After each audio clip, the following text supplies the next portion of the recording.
Telugu PMC ప్రేక్షకులకు స్వాగతం. Hi friends, మీరు గనక ఇప్పుడే మా ఛానల్కు వచ్చినట్లయితే మా ఛానల్ని సబ్స్క్రైబ్ చేసుకోండి. సబ్స్క్రైబ్ చేయడంతో పాటు పక్కనే ఉన్న బెల్ ఐకాన్ని క్లిక్ చేయండి. జీ తెలుగులో ప్రసారమవుతున్న సూపర్ హిట్ సీరియల్ జగదాత్రి బుల్లితెర ప్రేక్షకులని ఎంతగానో అలరిస్తూ దూసుకుపోతుంది ఈ సీరియల్.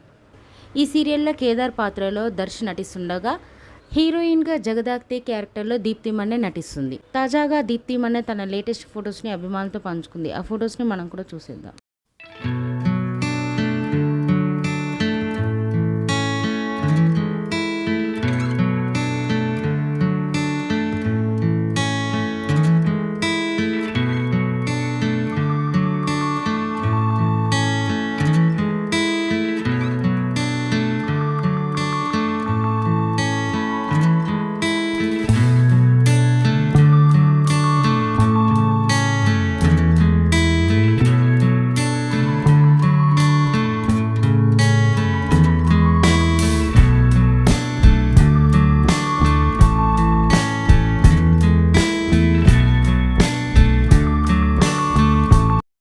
ఈ వీడియో మీకు నచ్చినట్లయితే లైక్ చేసి మరిన్ని టాలీవుడ్ లేటెస్ట్ అప్డేట్స్ మిస్ అవ్వకుండా చూడాలంటే తెలుగు పిఎంసి ఛానల్ను సబ్స్క్రైబ్ చేసుకొని పక్కనే ఉన్న బెల్ ఐకాన్ని క్లిక్ చేయండి.